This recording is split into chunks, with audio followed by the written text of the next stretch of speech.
Okay. It is 10 o'clock on March 12th, and I'm calling to order the meeting of the Marine Environmental Resource Task Force Committee. And with that, I will have the Pledge of Allegiance. I pledge allegiance to the flag of the United States of America and to the republic for which it stands, one nation, under God, indivisible, with liberty and justice for all. Thank you. Okay. With that, I need to ask, do I do a motion now or after roll call? I'd do it before roll call. Okay, we have one member of the committee that is here on Zoom, and I would accept a motion So moved. to approve Ed Rude to attend remotely. So move. So moved. Second? Second. Second. Motion made and seconded, for Mr. Rude to attend remotely. All those in favor say aye. Aye. Aye. Opposed, motion carries. Okay, now I can call the roll. Okay. Starting out. Ed Rude, I'm here. okay. Sharon Hagstrom, Here. Robert Howell. David Nussbaum here, Leo Sand, Here. Jennifer Rust. Here. Okay, I believe we have a quorum. Mr. Altoff has an excused absence. So with that, I still think we have a quorum. You do. So it's a legal meeting, so we can proceed. And Rob is running late. Oh, is he? Yeah. Okay, with that, I will accept a motion to approve the minutes of our Wednesday, January 29th meeting. I so moved. It's not on the agenda. That's what she was, I think, talking about. Or was that the joint one? That I'm was the sorry. joint one, Then you need to approve the agenda first. sorry. I need a motion to approve the agenda as written from the committee. Say I approve. A motion to approve. So moved is what you need to say. So moved. Thank you. Second it. Second, motion made and seconded to approve the agenda as written. All those in favor, any discussion? Do you have to withdraw the other motion? No. All those in favor say aye. Aye. Aye. Aye. Opposed, motion carries, agenda is approved. Thank you, Dave. Now, thank you, Counselor. Now, we can approve the minutes from our previous meeting, which was held Wednesday, January 29th at 2025. I will accept a motion to approve the draft of the minutes from our January meeting. So moved. Second. Second, motion made and seconded. Is there any discussion? Hearing none, I'll call for a vote. All those in favor say aye. Aye. Aye. Aye. Aye, opposed, motion carries unanimously. Thank you. Okay, that business done. We are now at public comments. We have some gentlemen in the audience. Would anyone care to speak at a public comment at this time? No, you were here first. Please state your name, and you will have 3 minutes for your public comment. My name is Dennis Ramos. I reside at 21611 Madeira for the last 24 years. I'm here to find out what, if anything, the town can do after Ian filled the end of our canal. The last 200 feet of it right now, low tide is hardly any water, and that's what I'm here for, to find out if there's anything can be done to help this. Okay, thank you. Next. Hi, good morning. Thank you for being here. I'm Craig Luce at 7150 Estero, part of the 7,000 group. I'm trying to be one point of contact to fill in all my neighbors on the beach renourishment and the possible erosion control method along the runway there. They're using the runway right now to be a staging point for all the beach renourishment going on around Leonardo Arms. Trucks coming in and out, heading south through. They come out north of us, go out Holiday Inn, and down towards the southern end of the beach. So I was hoping Chad could give me an update on that so I can stop all the hearsay and just share the facts with our neighbors on the 7,000 block of Estero. That being said, I don't see Chad here today, and I was just wondering about an updated timeline. So, thank Okay, you. thank you. Thank you. Seeing no one else, we do have two write-ins that has to be read in public comment, so Vice Chair Rusk, would you please read one? This letter was, I believe, sent to Amy Baker, our town clerk, from Michael Thornton on Tuesday, March 11th, 2025 at 10:35 a.m. and was forwarded on to the committee, MERF committee. Hi Amy, Chad indicated that you could provide my comments to the MERF members at tomorrow's meeting. Thank you. My name is Mike Thornton. My wife and I own property at 21541 Madeira Road. I am a member of the Yachtsman Cove Subdivision Association, YCSA, Board of Directors. Our board president, John Munger, fellow board member Shelley Yates, and I have been working to identify dredging options for our canal to support safe operation for visiting boaters and direct access to boat docks/lifts for our property owners.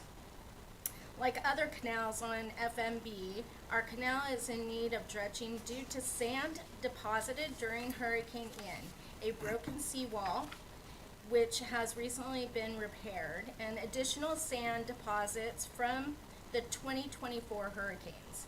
Our canal may have been more susceptible than some other canals on FMB due to the loss of all of our homes along the west end of the canal during Hurricane Ian, leaving little protection from the 2024 storm surges.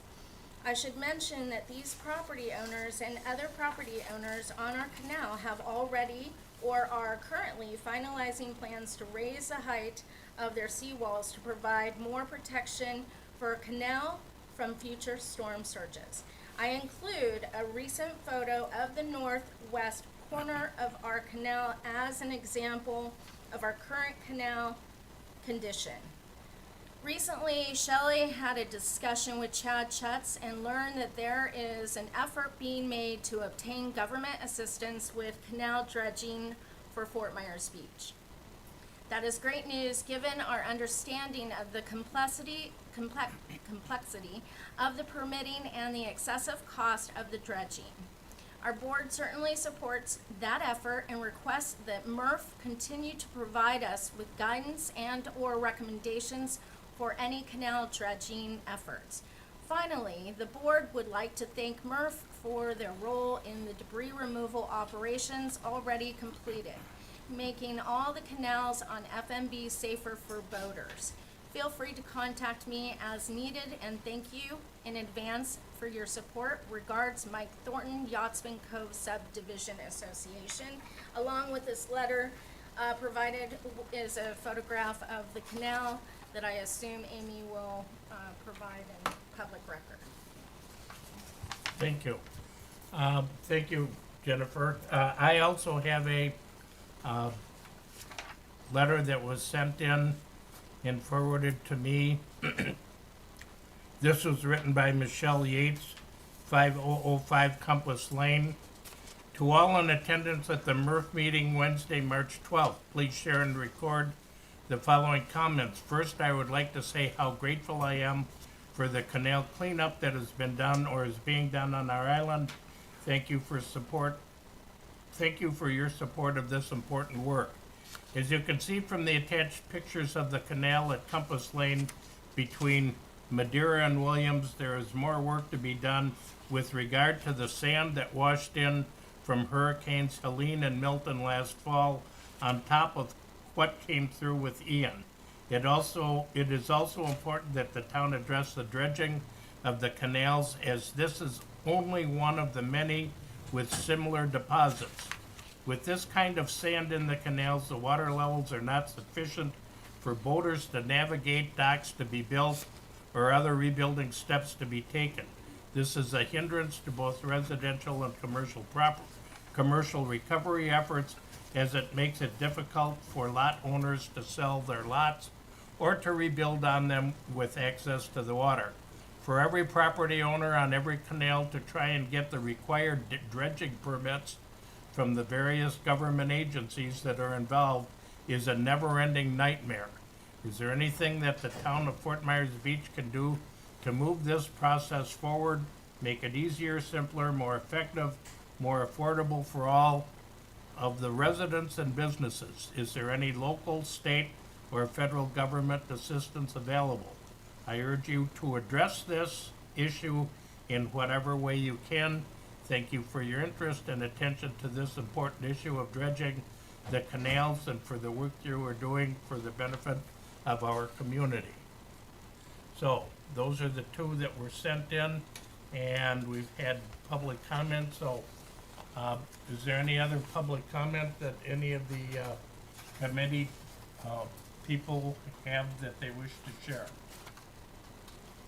Okay, with that, I will close public comment. You could share that Harbor Master Curtis Legwood will be addressing this on the agenda. Yes. It is an agenda item, and we will be addressing these issues further down on the agenda. Thank you. Thank you, Counselor. Thank you. Okay, current items. First on our docket is the Florida Gulf Coast University USDA Sea Grant project. We have with us today, and I can't read the little tiny writing, but we have two distinguished professors from Florida Gulf Coast, I believe. Chris Daly. Chris Daly. Well, I see two. Oh, That's Ed Rood also. Ed Rood, yeah. Oh, that's Ed Root. Okay, so joining our meeting today is Dr. Christopher Daly, Assistant Professor, Coastal, and I'm gonna wreck this, Geomorphology, the Water School, Florida Gulf Coast University. Dr. Daly, welcome to the meeting. Thank you, Chairman. So I prepared a presentation to give an update on the work that we've been doing in our Florida Sea Grant project.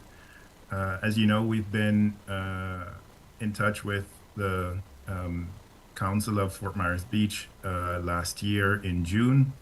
At that time, we went over a few of the objectives of our research, and were in consultation to get some feedback on what we were calling resilience experiments. So we're using models to predict changes that will occur along the beach during extreme events, and then also looking at, what are some of the interventions we can implement. Maybe, am I able to share my screen? Yeah. Yes. Okay. So let me share here.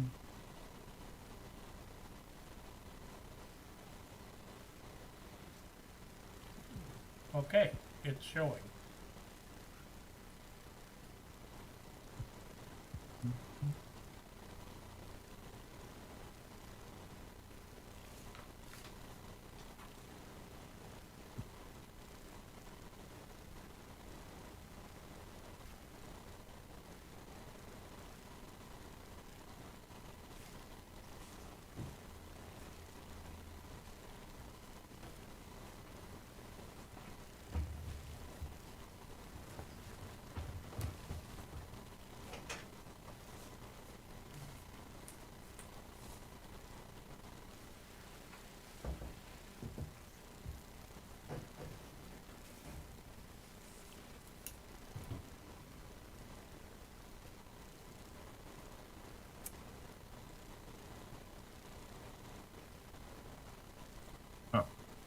I think it's, okay.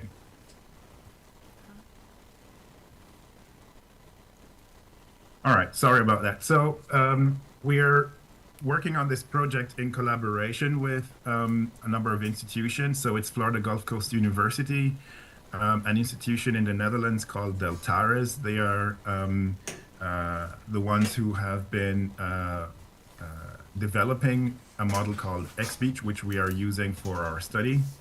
And of course, we're working with the town of Fort Myers Beach, Sanibel, Naples. These are the three jurisdictions who are part of this project, as well as folks from the USGS in St. Petersburg.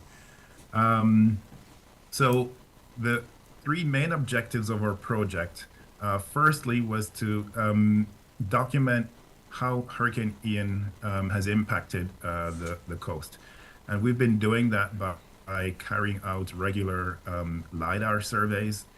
These surveys, we fly a drone equipped with this LiDAR technology, and it's able to measure changes in elevation along the entire length of our beaches.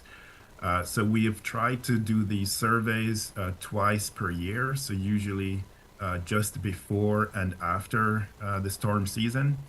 And we've done over 35 different flights last year along the Southwest Florida coast. In addition to that, we also collect GPR data to look at changes in the subsurface. And that helps us to kind of not only figure out what were the immediate impacts of Ian, but how the coast has changed or, recovered since then. We know that last year was a very difficult year with three storms. We had Debbie, Helene, and Milton, and we were able to get data during those events. So not only were we, tracking recovery since Ian, but we've also seen the impact of these new storms. The second objective is to develop these morphodynamic models that will help with predicting changes on the beach as a result of storm events. So that's the XBeach model. I will go into detail in that in a moment. And the third was more of the application. How can we use these models to figure out what kind of interventions we can implement on the coast, how effective they will be, and we call these resilience experiments. So in terms of the area that's covered, we're looking at the areas in yellow. You can see we have Fort Myers Beach as one of our target areas here. And we're using a model called XBeach. So it's a model that simulates waves, storm surge, and also calculates changes in sedimentation. So it can tell you where the sand will be moved to, where it will be deposited, and where it will be eroded from. So with these changes in topography, we can look at things like storm overwash, beach erosion, all of these processes like, and resolve features like ebb surge channels, which we saw on the southern part of Fort Myers Beach and Sanibel after the passage of Ian.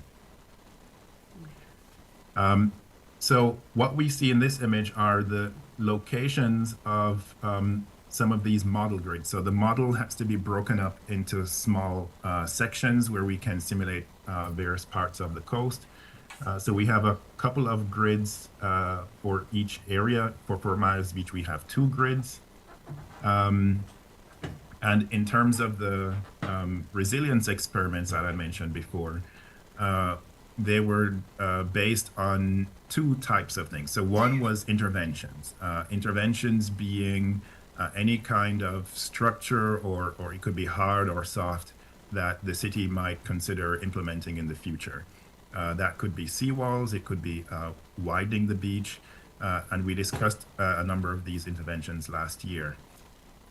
In terms of the scenarios, that's generally the forcing conditions, the event that we're going to be looking at. That could be something like a Hurricane Ian, or it could be a smaller event like a 1 in 5 or 10 year storm. And we also discussed those potential scenarios last year. So how it works in our model is that the scenarios represent the boundary conditions of our model, and the interventions would go into the bathymetry. So we can change the initial structure or configuration of the landscape in our model, and then we can allow these flow and sediment transport processes to take place. So for Fort Myers Beach, we have these two areas in the north and south. So the northern grid starts from the pier and it goes down to about Madison Court. It's about 1.5 miles. And from the southern grid, it starts from around Dakota Avenue down to around Belo Lago. So just where we have the kind of cat's tail pond coming off to onto the beach.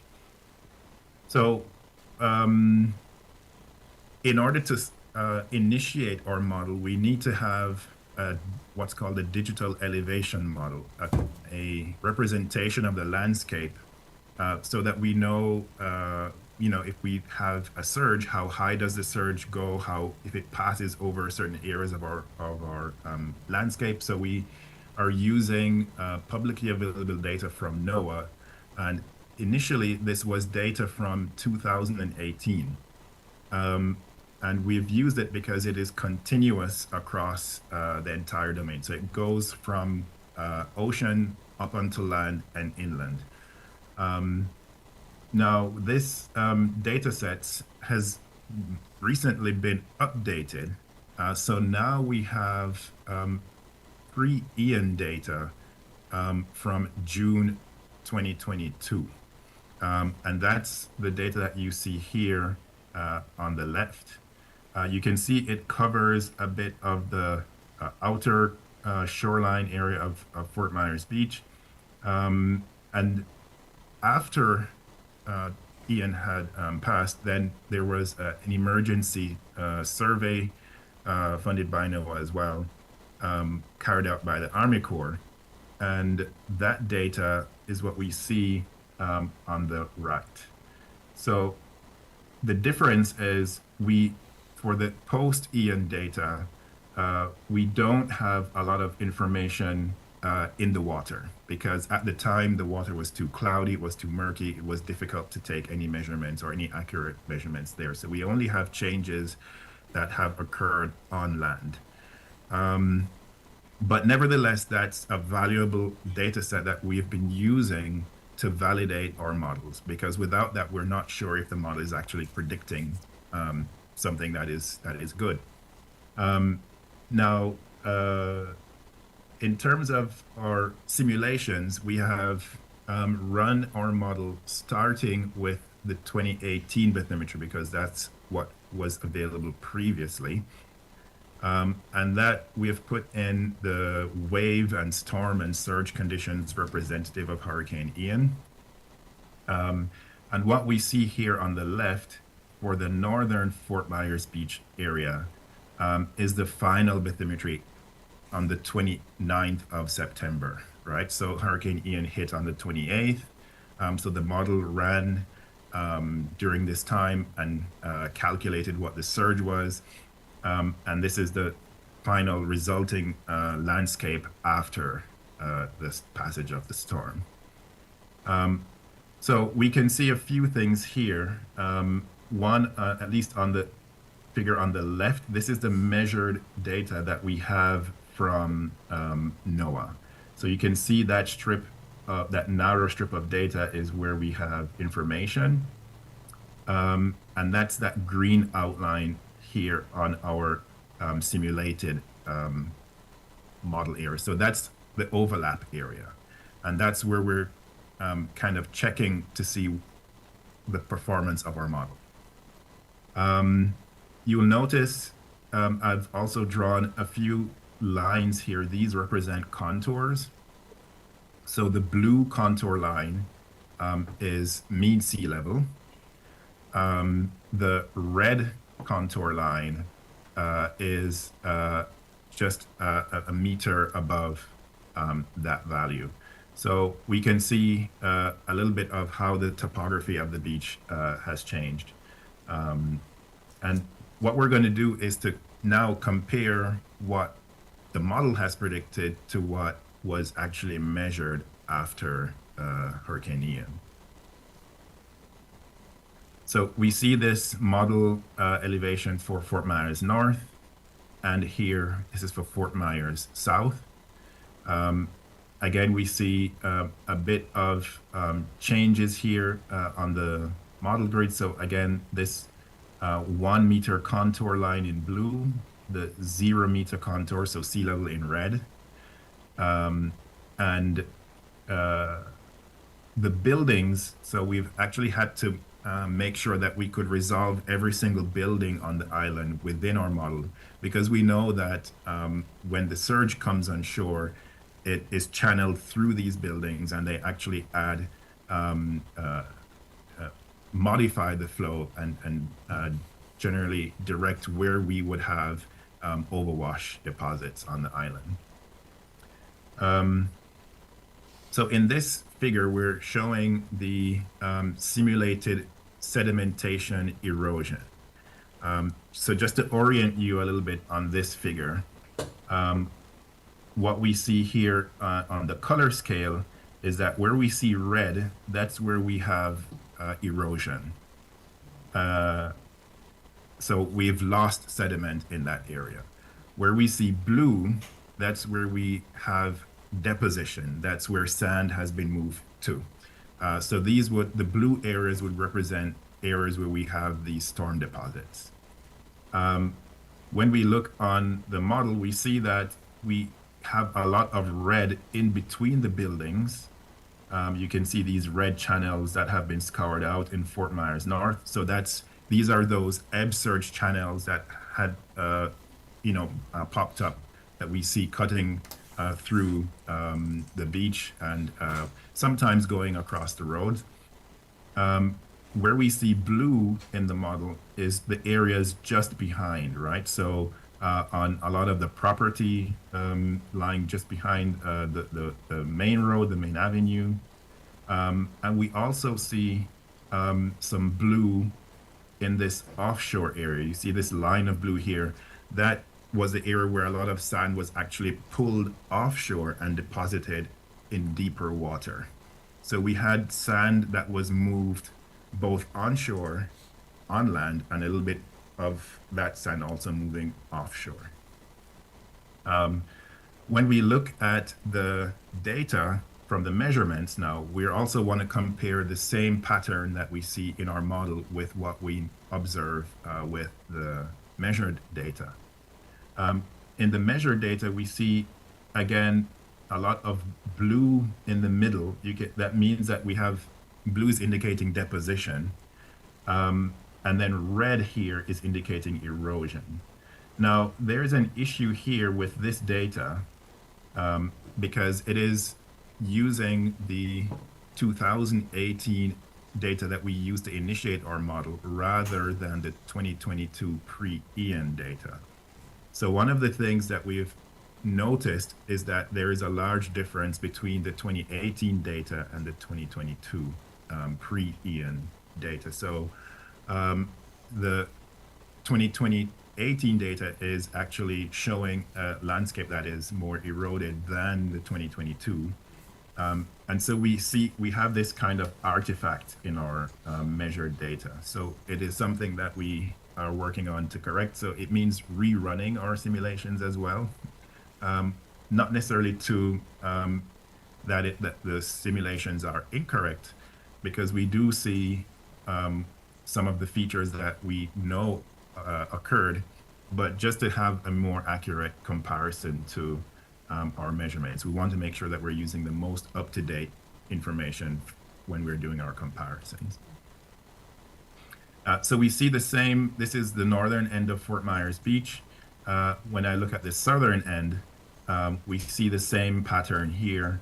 A bit of, so this area here, that's what we call Sunset Beach. That's the broad open area. In the model, shows that we've had a little bit of a berm forming on the front of Sunset Beach. Not much change on the beach itself, but we have a lot of sand deposited just behind along all the buildings and roadways on the interior. And then we also have a bit of deposition offshore, but we see a lot of erosion. You see a lot of red right here. And this is where we have that the shoreline begins to curve back at the southern end. And we know that that happened in reality. One of the things that's not showing well in our model in the southern part of the island are the ebb surge channels that we know occurred in between the buildings here. So they're not as pronounced. So that's another issue that we're working on. It means that we need to include a bit more information in our model at the start. So when we do our simulations, we're representing the buildings as being non-erodible. Of course, we don't expect the buildings to wash away, but all the other land surfaces are represented as sand. So we actually have to include other non-erodible surfaces, especially roadways in our model. And that will help us to improve the predictions, because of course, if we are predicting, erosion where we have a roadway, we know that that is an inaccurate prediction. And finally here, this is just a comparison, direct comparison. We've put the 1 meter elevation contour, and we're comparing the measured post-Ian and the modeled post-Ian data together. We can see that we have pretty good agreement in where the shoreline position is in terms of the how far it has been eroded. We even see a little bit of these berms that formed on the southern part of the island. So we're confident the model is doing a very good job to begin with, but we want to make sure that it is doing the best job. So we're gonna again redo some of the simulations by changing the initial bathymetry, so using the 2022 data instead of the 2018 data.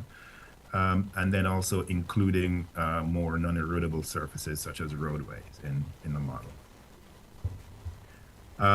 So that's just a kind of overview of where we are with our modeling. We know we want to start off with Hurricane Ian and have the best, let's say, validated models that before moving on to looking at our resilience experiments. So we, again, just will conclude or at least finish up our Hurricane Ian validation. We're working on this at different locations. So Fort Myers Beach is, of course, one location, but we're also doing that validation at Sanibel, in Naples, at Lover's Key. So I think this is the part of the project that has been taking the longest time. But I think we're on the final steps of our Hurricane Ian validation. We actually have a conference paper that we'll be presenting next month in Portugal on all of this work that we've been doing. The next steps are then, once we have our model and we know that we're very confident in its predictions, we can then readapt our initial configuration to include the interventions we discussed. So the 3 interventions that we're going to look at are increasing the beach width by 150 meters. So that's all along the shoreline. We're going to increase that beach width, not necessarily increase the height, but the width. And then we can look at the changes that have occurred with that increased beach width. The second intervention we'll look at is having a linear dune on the beach that is about 4 feet high and 15 feet wide. And the third intervention will be having that dune, but also a seawall. So that seawall would also be represented as another non-erodible surface in our model. So with those interventions, we will run three scenarios. Well, we're already working on Hurricane Ian. That's our validation case. After that, we will look at, we mentioned a 5-year and a 10-year event during our meetings last year. So we will have those simulations lined up after that. And finally, because of our ongoing measurements, last year we had pretty good data that we recorded during the passages of Hurricanes Helene and Milton. So we had a wave instrument that was measuring waves and water levels and currents offshore Fort Myers Beach during those two events. We can see some of that data here. So we see we had wave heights up to over 1.5 meters during both events. And we had an offshore surge of over 1.5 meters as well. So down in the lower figure, this is our usual water level. So that's just the daily high and low tides. And you can see how significant those surges were.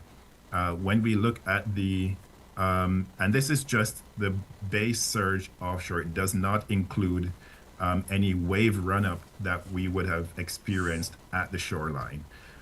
So if we see a base surge of 1.5 meters offshore, it means that we have to add perhaps, and especially with a wave height of about 1.5 meters, an additional 50% of that wave height goes into a surge at the shoreline. So we would actually have a surge that was over 2 meters on the beach. And then based on the elevations, we know that would have resulted in a lot of that overwash that we've seen last year.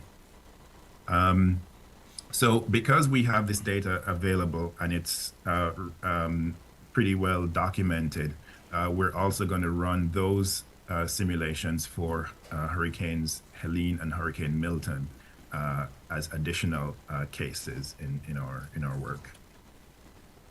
So that's just an update on how far we've reached with our modeling, what are the next steps, and yes, if you have any questions, I'll be happy to answer.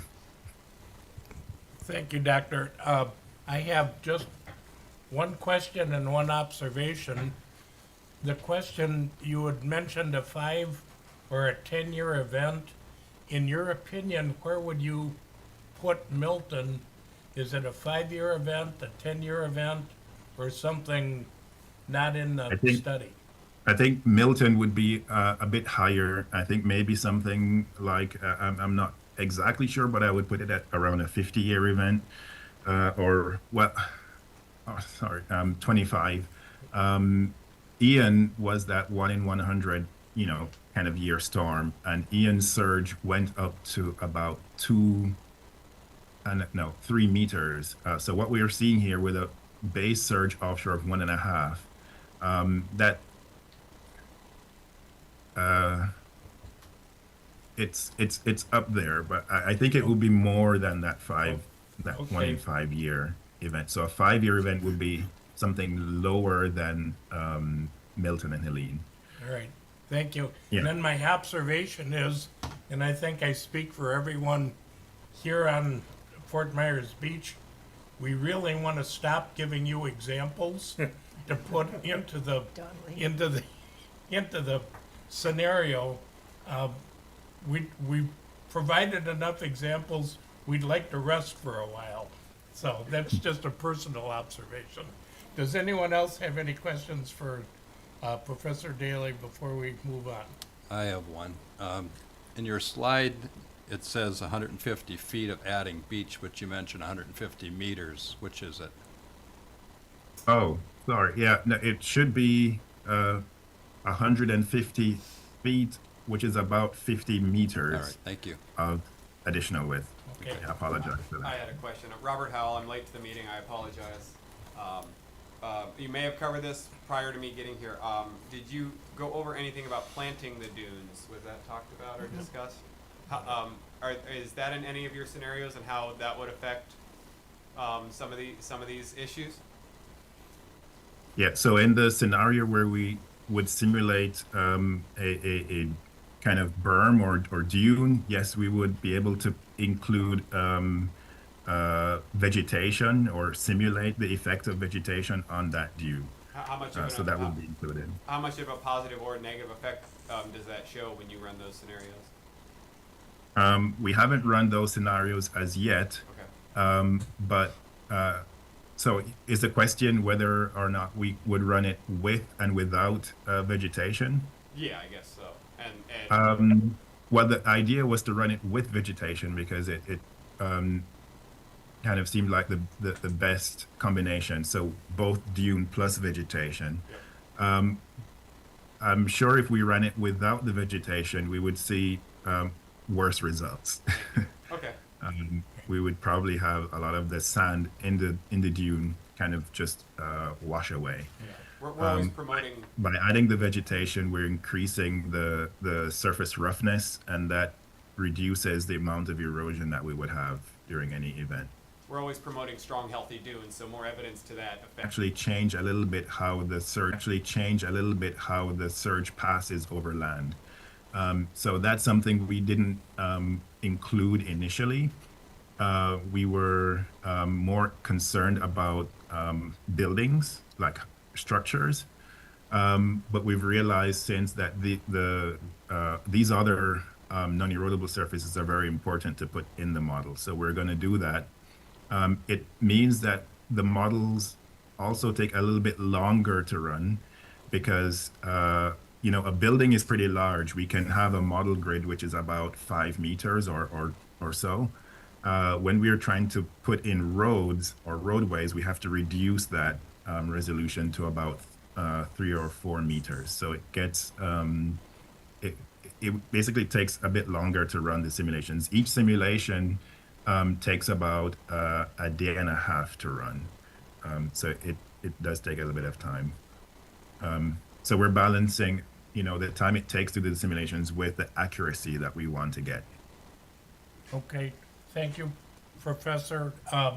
We certainly appreciate the update that you've given us. We anxiously look forward to seeing all of the results of the scenarios being run, and appreciate you taking time out of your busy day to address the committee. All right, thank you as well. I know we've been a bit quiet the past months, but we're slowly trying to get all of our models up and running, and then I think after this summer we'll come back with another report. Definitely by the end of the year, when all of our simulations have been completed, we will have an open workshop where we'll invite the public to look a bit at what some of our results are like. We certainly look forward to that. Doctor, have you submitted that documentation to the town so we can have copies? No, they're done. Yeah, certainly. Thank you. Okay. Okay, Thank you. thank you. Appreciate your time. Okay, thank you You're very welcome- much. You're and, welcome to sit have a in good for the rest of rest your of the meeting. meeting if you wish, or you can move on. Thank you. Okay. Okay. That was certainly informative, and we look forward to it going forward. If everyone doesn't object to it, I'd like to just do a quick flip on the current item agenda and get to canal dredging in front of water quality. Does anyone on the committee have any objection to that? Okay. With that, let's immediately jump to canal dredging. Alrighty. Good morning. I'm filling in for Chad this morning. My name is Captain Curtis Ludwig. I'm the harbor master here for the town of Fort Myers Beach. Just to follow up on the canal dredging and where we're at with this, I'm just going to read this statement, and this should answer the questions on the two topics and the public comment that was read by y'all. So I'm just gonna dive into it. The canals of Fort Myers Beach are an invaluable resource for residents and visitors. Their socioeconomic importance includes recreational boating, fishing, and stormwater conveyance. Hurricanes Ian, Idalia, Debbie, Helene, and Milton caused sedimentation of the canals, impeding navigation and stormwater conveyance, impacting quality of life and property values. Restoring canal depths is a top priority for the community, but the funding of a dredge project is a challenge. Dredging did not qualify for the FEMA funding because the town has not maintained the canals in the past. However, FEMA CA did a study of the town's stormwater system, including canals, which I have that here, and I can share with y'all as well. The staff is preparing permit applications for the FDEP and the USACE. The permitting process may take a year or longer to go through. So that is where we're at with the canal dredging. Like stated, the town is working on it. We're trying to get the ball rolling. But our biggest objective is the funding on it. And we are looking into resources and different things to kind of help us with that and move forward. So, Do we have any idea what the cost of that is? no, we do not right now, but we're talking, Millions. yes, correct. And is that for every canal on the island that Yeah. you're applying for? Yes, the goal would be to do every canal. Do you have to submit where we're getting the funding before you get the permit, or you can receive the permit and still be actively working on where we're gonna get funding? That's honestly a question for Chad.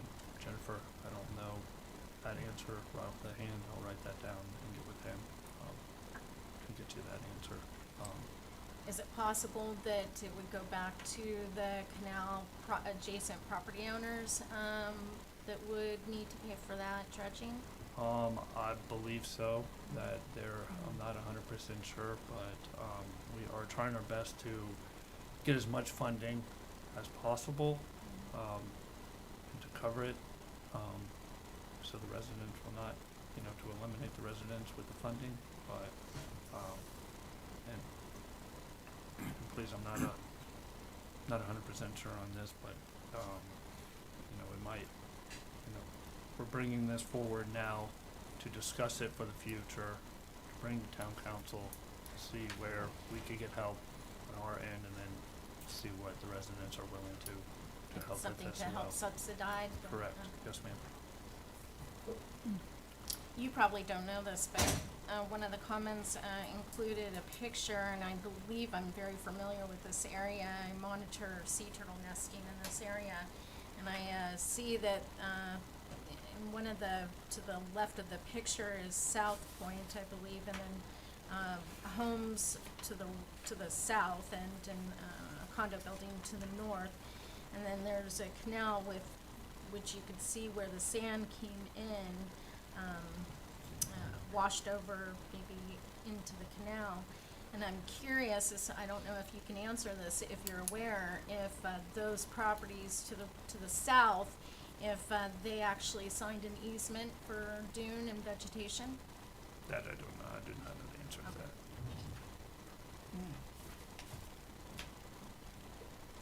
Okay,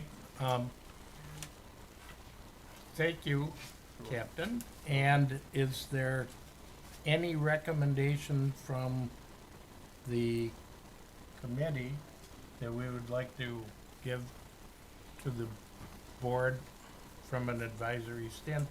I will say, I do wanna mention one other thing. Now with this debris project we have going on with the canals.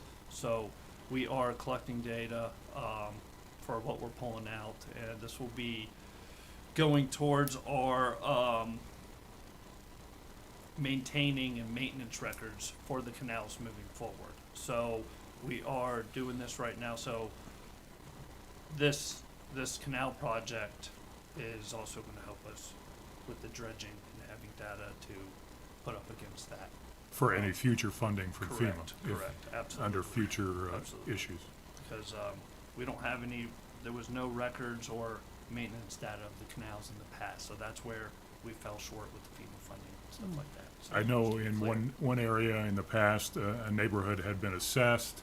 They'd paid that assessment to have the dredging done. The dredging wasn't done, so that was refunded after Ian, I believe. But, so that's another strike against the town for not having that, which would have qualified us for funding. Which Correct. neighborhood? It's on the south end. I think, I don't really remember exactly. Is there data on the seawalls as well when you're doing this? Because obviously some of those seawalls are quite old. You start dredging, you might have them fall in. I mean, there's a lot of different scenarios of those channels. So there's a lot of variables that we have to take into consideration for this dredging. I'll get with Chad and mention that to him.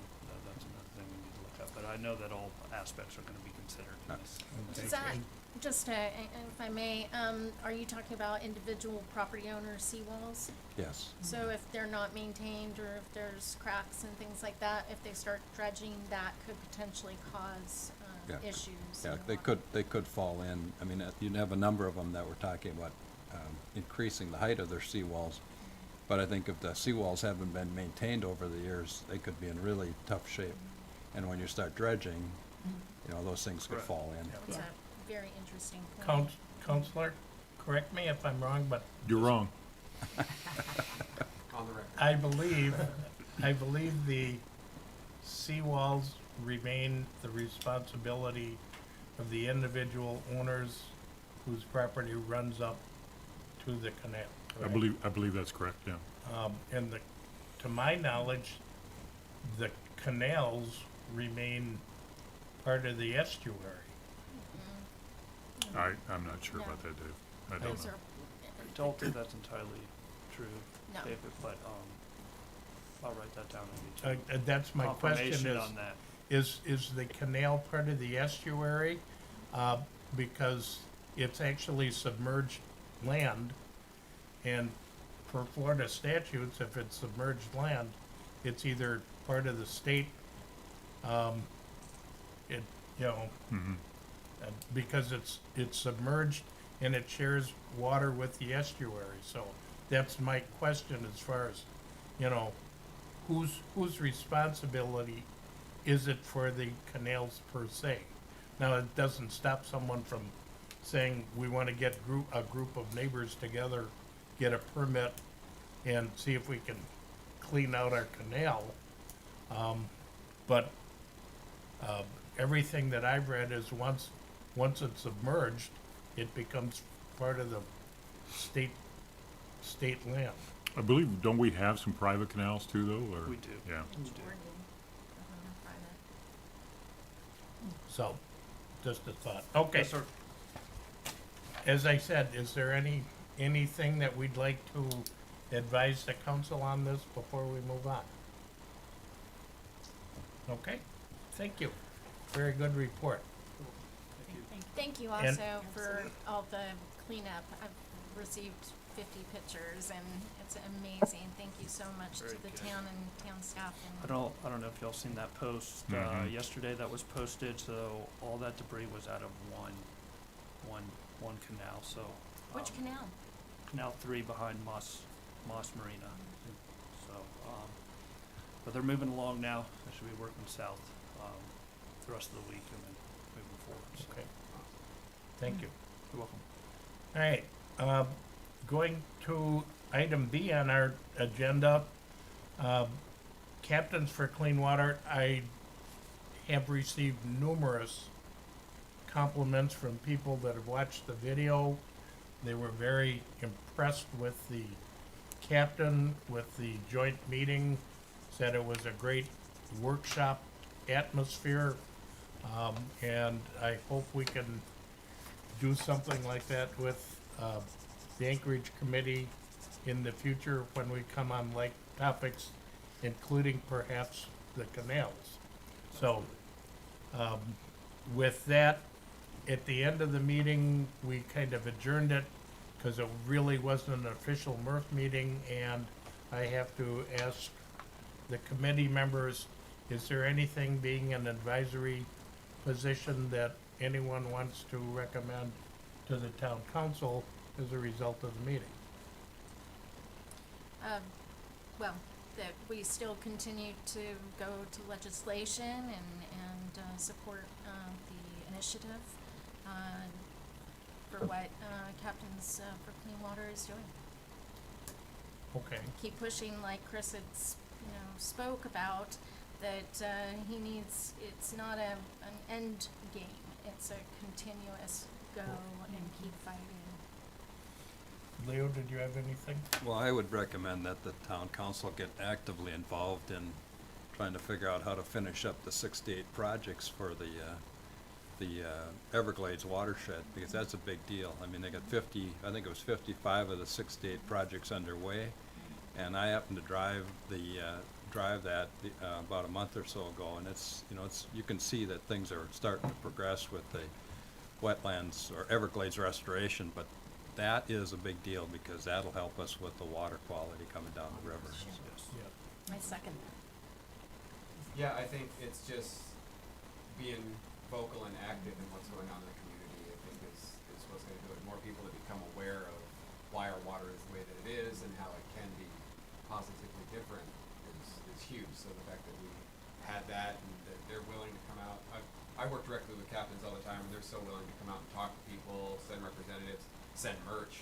They're awesome. Inclusive Water Keepers is another organization that you can be involved in if you want to be part of water testing. If you're on a canal or something, they're always looking for water testers and information. So, yeah, being involved and getting the council behind that, which they seem to be a lot of the time. So.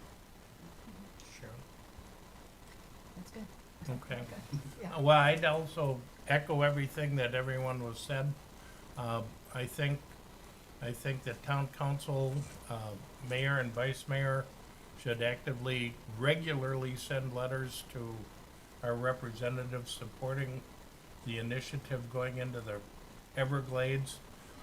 One of the other things that Vice Mayor Adderhold brought up is, contacting the visitors and bringing it in. And I'd like for us to reach out to the Chamber of Commerce and see what they can do as far as including the visitors that come to the island and actively talking to their state representatives and senators from their state, because as the captain brought out, funding is crucial, and every year they have to get funding. And if we could somehow get the visitors to the island, perhaps putting a small blurb in the MERTF tent, and we'll talk about whether you got your MERTF tent going down.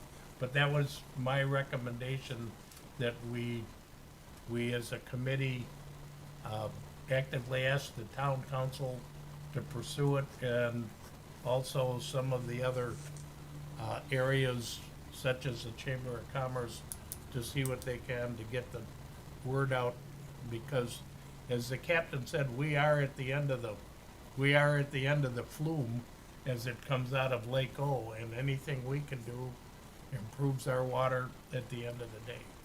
Mr. Chair, I don't know if you can make it on Monday or if you can designate someone from the committee to do that, but at Monday's meeting under committee reports, you might want to address that, because I know the mayor and the town manager are going to Tallahassee next week. I can make the meeting. Thank you. Okay.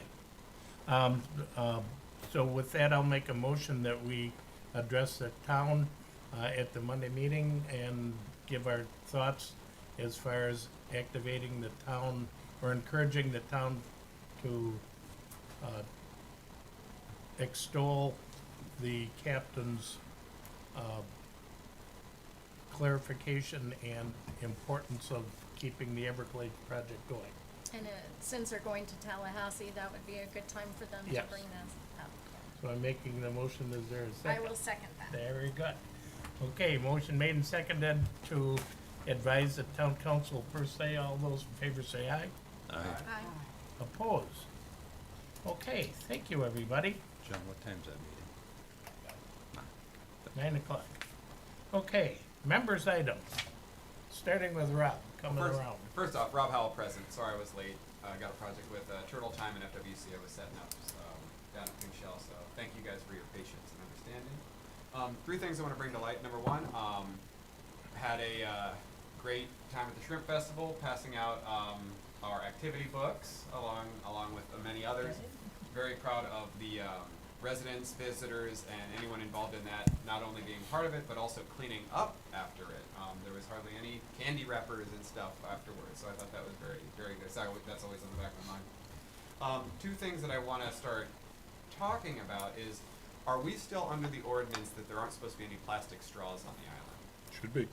How do we bring that to attention or start looking into that again for residents that are, or not residents, but restaurants and facilities that That's are code using that? enforcement. So code enforcement, okay. So, I'll probably compile an email about that, because there's multiple restaurants that are back to using plastic since the hurricanes, and it's, I think it was just an ease of money because of loss, but it's still a code that we should enforce, I think.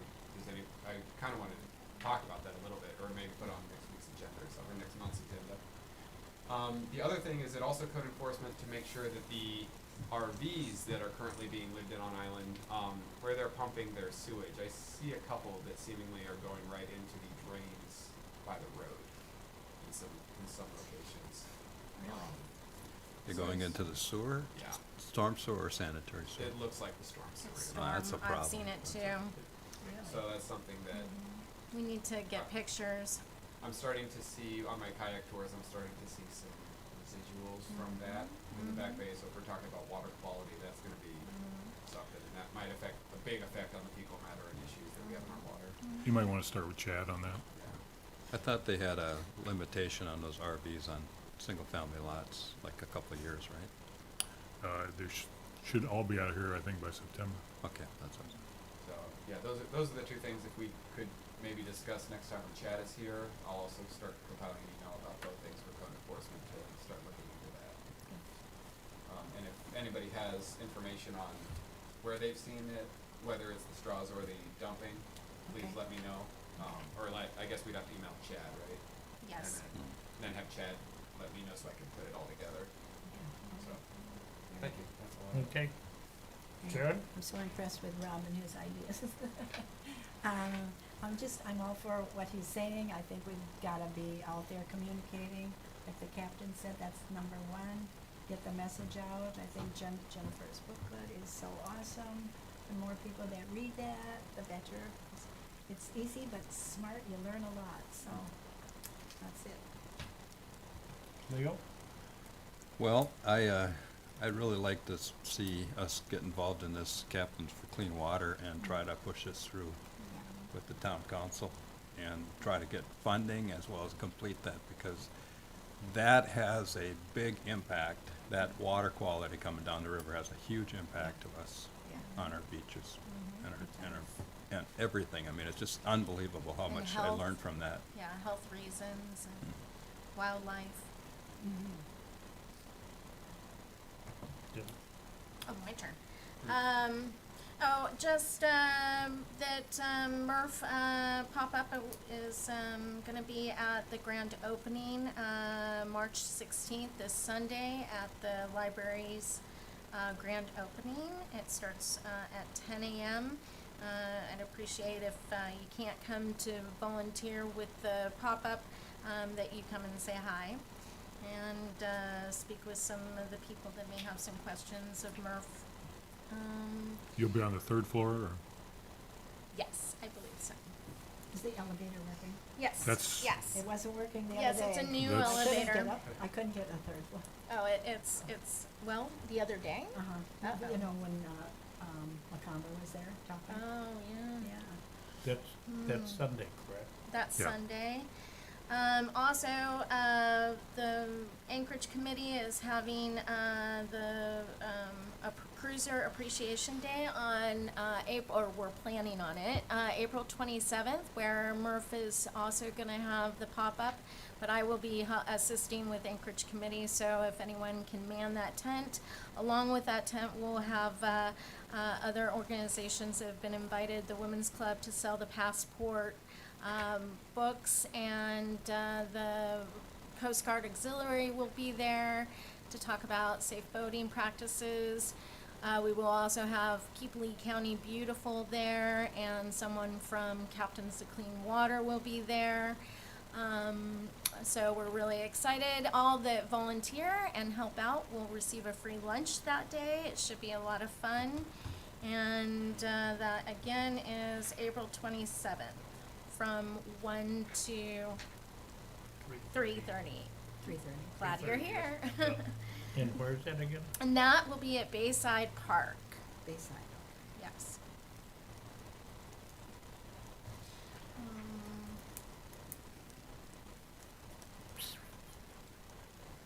One of the things I'd like to address and maybe add to the agenda, because, you know, we are just a few months now away from hurricane season, is I did see that they had pulled out some of the outhouses, the what are they, the porta potties out of the back bay that had ended up either there from Ian, most likely not from Ian, because we really didn't have a lot of porta potties on the island prior to Ian. But after Ian, we had a lot of porta potties, and from Helene and from Milton, many of them ended up in the bay. And if you all know, that's a biohazard. That's not good. So we need to make sure, I would personally like, I know it's hard to make sure that every construction site is cleared prior to a hurricane or a flood event or a tropical storm, but I think those, you know, if nothing else, those things should be taken off immediately so they don't end up in our back bays and our Gulf of Mexico. I had 3 that landed right on my property after, Oh, no. and it was disgusting. So, I'd like to either add that to the next month's agenda or, you know, in the future, but soon. The excellent idea. Thank you. I don't know if the town can write a hurricane ordinance on having those removed and, you know, so on and so forth. I think that falls within something we can enforce with stuff already on the books, I believe, but. Okay, Okay.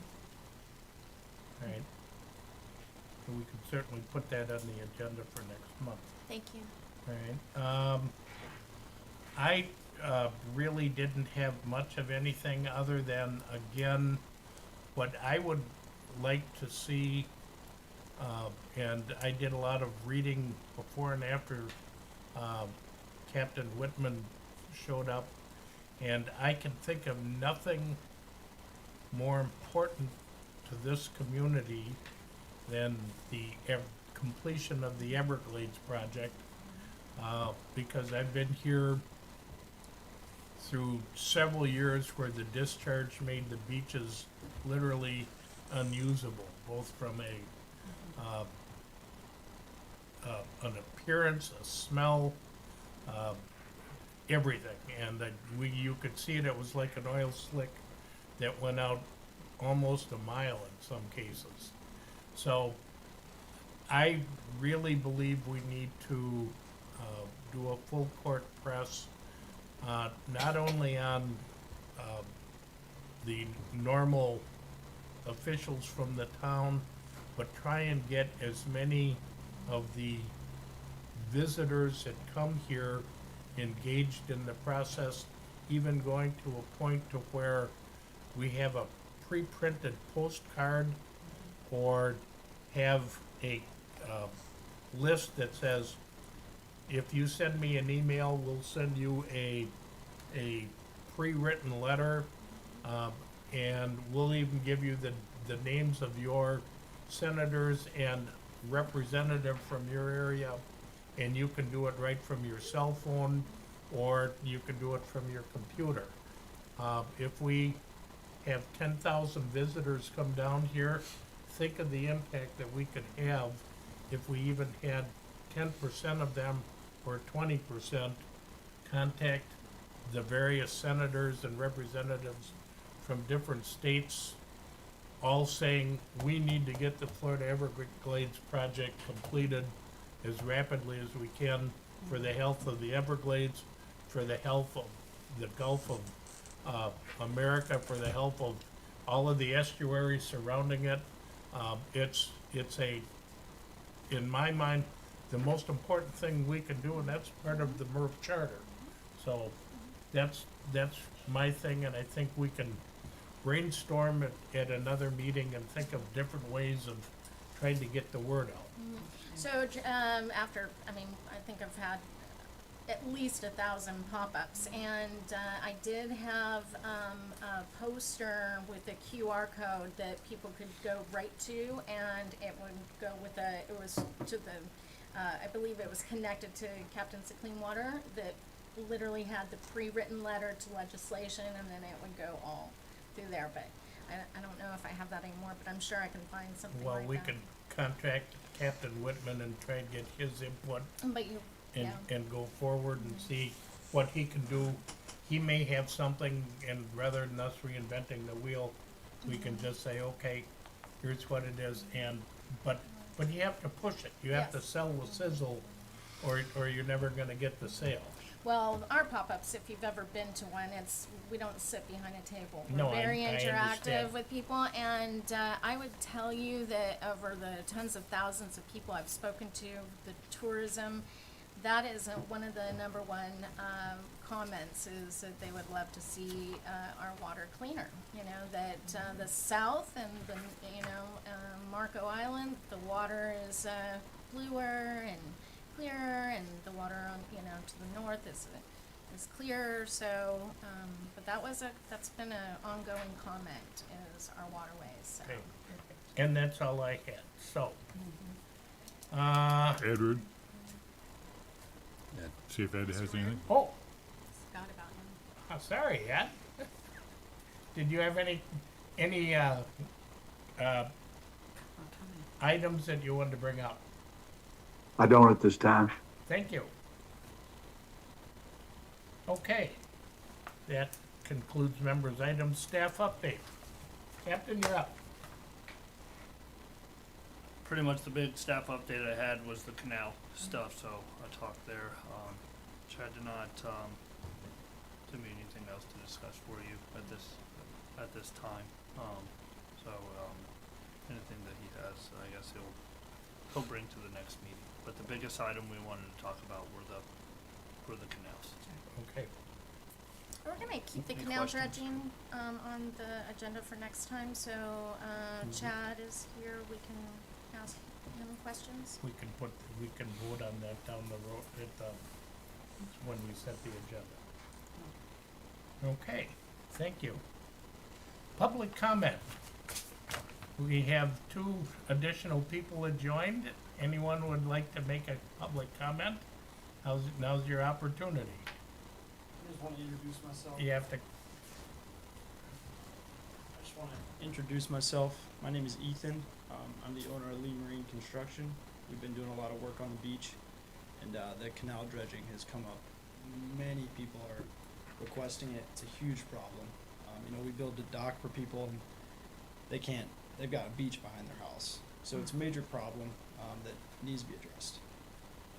I'm going to come to the meetings just to kind of keep tabs on it. Particularly the residents of Madeira Road have been requesting us to provide them some sort of proposal for dredging their canal, because it's totally unusable. They literally have a beach that's the sand on the other side of their seawall is the same height as the sand on the property side. So they need something done, and they're just looking for solutions. Okay, thank you. Thank you. Anyone else? Once, twice? Okay, with that, I will close public comment. All right, Murph Award. Anyone have anything? I have one, if, a new one, if anyone, okay. I was, going down to, the north end on Saturday, early in the morning to avoid the traffic, and saw an army, not just a few people, literally an army, all dressed in white shirts Right. and all walking around with bags, and I got curious and started trying to track down who they were, what they were doing, why they were there, and I usually try and follow a lot of the things going on in the island, and it turns out that it was a beach cleanup sponsored by Tuna Skin.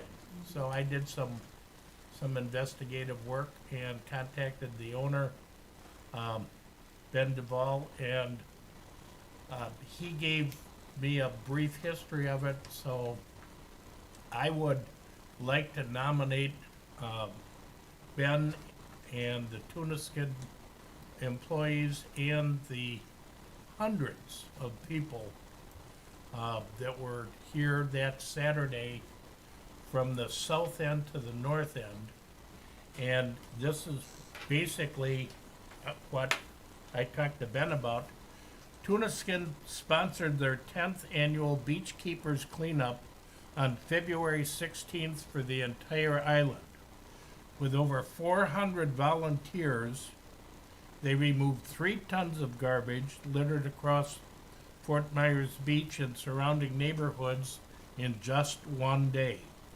Events director Ben Duvall and his entire Tuna Skin team arranged for sponsors from local restaurants and businesses, donated commemorative shirts for the volunteers and participants, and raised enough money to donate $5,000 to keep Lee County beautiful.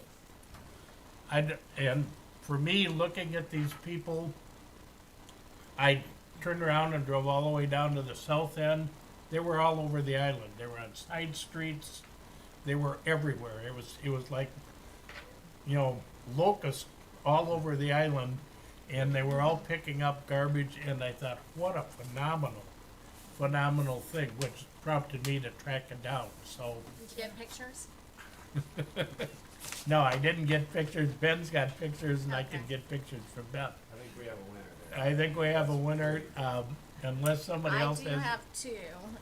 One, but I would have to, we can keep it in the bank, but one is the church, I mean, not the church, the library opening up to our community.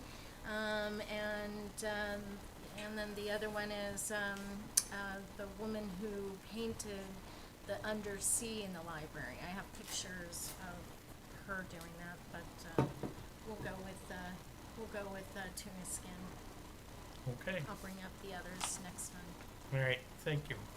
Anybody else have any suggestions for the Murph Award? I thought I'd bring that out first and just shorten Just the. shame everyone else. Just. All right, so with that, I would like to make a motion to award the Murph Award to Ben Duvall, his employees at Tuna Skin, and the 400-plus volunteers that cleaned up the island. I'll second it. Okay, motion made and seconded. Any further discussion? Hearing none, all those in favor say aye. Aye. Aye. Opposed? Motion carries unanimously. Thank you, everybody. There was my agenda. Okay, set agenda for next meeting. And the next meeting is a different day. That's right. The next meeting for everyone is April 10th. Put that on your calendar. The town council has kicked us out of our spot. So hopefully we'll be in the new digs by then, but we'll see. Hopefully. Hopefully. So April 10th is our meeting. I believe, as someone mentioned, we'd like to talk about a follow-up on canal dredging and put that on. Is everyone okay with that? Sure. Yes. Okay. And then, I would like to do some additional follow-up on Captains for Clean Water and how we can push that forward. As a committee, as an advisory committee, and going to the other people. Let's see. Rob, you wanted to talk about straws? Yeah, maybe just kind of an overarching of like update on ordinances, so we can talk about the straws, we can talk about, the dumping, and then anything else that might come up. Driving on the beach, Driving on golf the beach, carts. yeah. So, kind of an overarching, like, just bring up some of the ordinances and discuss. And, you know, removing porta potties? Okay, so we can put that under update of ordinances. Okay, that should give us enough to, Can I ask a question? Is Chad the person that actually goes out and does the code enforcement? Or do we have a separate division of people out there doing, like the rangers, do they do the code enforcement? We have a separate department. You have a separate department. Correct. Who's the head of that? Tom Yazoo. Tom Yazoo. So should we email him if we are compiling this, or should we compile after we have our meeting? I think it might be helpful if we can ask him to come. Yeah, could we invite him to the next Can we meeting? invite him? I would have to check with, the town manager and see, because You can certainly invite him. we Yeah, can I- invite him. I think we should invite him Mm-hmm. and try to get some answers. Also, when is, I recommend you reaching out to Chad on that, send him an email stating Right. who you wanna invite, and then Chad can probably get the ball rolling with that Yep. and ask who he needs to ask, ahead.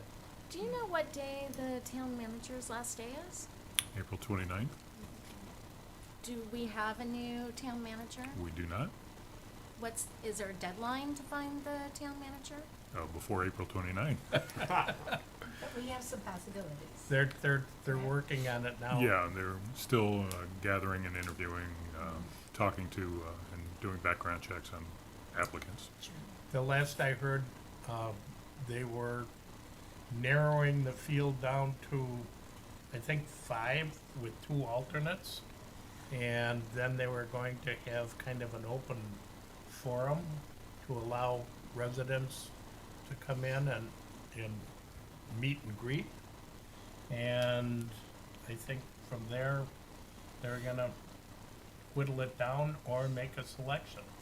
Yeah, then the council will meet, question them each individually, and then we'll come into a joint open session and ask them questions as well, and then figure out what to do from there.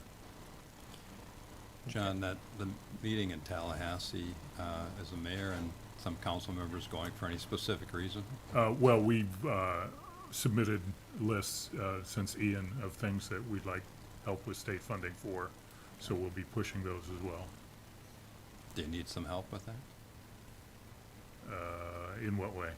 Just talking to representatives and Sure, always, yeah. when are they going, do you know? You know, I'm not sure. I don't know if it's after the meeting on Monday or Okay. I don't know their schedule exactly. All right. If you could find out, let me know, that'd be Mhm. great. Thank you. Okay? All right. Are we still doing the articles once a month? Yes, that's right, and Leo submitted his, so who's next? Go around the table. When did you do it Do we, last? I was not too long ago. And I did mine, but I'll do another one. I sent not it to- the Murphy Award. Ed. It's the Not- spotlight. not the It's Murphy. not And the. when did you do the spotlight I did the last? first one, yeah, which hasn't. It's two Ed separate Rude. things. Gotcha, okay. Ed, he's frozen. He's moving, I see his fingers. I couldn't hear you. Oh, I said, when was the last time you did the beach spotlight? I'm sorry, I didn't understand the Okay. question. Last time I did what? the beach spotlight article. I have. Okay, you're it. So Ed, it's a, Next time lie, Ed. sorry, I'm frozen, I can't hear anything. It's essentially an article where you pick anything nature related, like community related, that you would like to talk about or educate people about or just bring light to. It's kind of like, you can use it as an extension of the Murphy Award. You can use it, like I talk about specific species usually when I do mine. Something that really gets your heart, happy and you want to share it. When is it Okay. published? You could Yes. honestly, like, not to give you a topic, but maybe like what that area behind your property means to you, the wildlife that you see, something like that, like what wildlife in your backyard kind of thing would be cool. 'Cause when we talked about it, you were very passionate about it. It was very Yep. very heartfelt. I see. Thank you. And then Jennifer, did I'm in you? April for, to discuss, turtle season, sea turtle season. Okay, And so he's going to be doing March. Mr. Root's going to do March. I'm going to do April. Do we have a deadline date? usually it's before the next meeting, so we can, I hate to put a gun to someone's head, but I turn it over to the public information officer once I receive the article. Okay. And then they disseminate the article as they see fit. I could do May then if you want to make a Okay, calendar for us. I'll do May. all Are right. you writing this down so we keep It'll track? be on the minutes. Okay, all right. You hope. All right, So then where does the article go? I'm sorry. the I PIO sends it out to all of the, newspapers, publications, so on and so forth. Oh, okay, Puts it on the website. oh, okay. It's, Does a Facebook post, I believe. yeah, And, So- is it gonna continue in June? yes, July? Every month. you can do, A member does. you can volunteer to do June I'll then. do June, Thank you. All right. thank you. With that, the question, we authorized funding for you to purchase a new pop-up, and you did get one? No, I still have to find out through Jeff who I need to order through. I used to be Karina at the Mountain House, but I'm not sure anymore. So I need to find that out. And I'm glad that you brought that up because one of the tables I went to open up and it just disintegrated. So Okay. salt water does not take kindly to No. folding tables. Okay, all right. All right. With that, I believe that concludes our agenda, and I will accept a motion to adjourn the meeting. I will second that. No, you have to make the Oh, motion. I'll make it, I'll make the motion And to I'll adjourn. second that. Very good. Motion made and seconded. Discussion. Hearing none, all those in favor of adjourning the meeting say aye. Aye.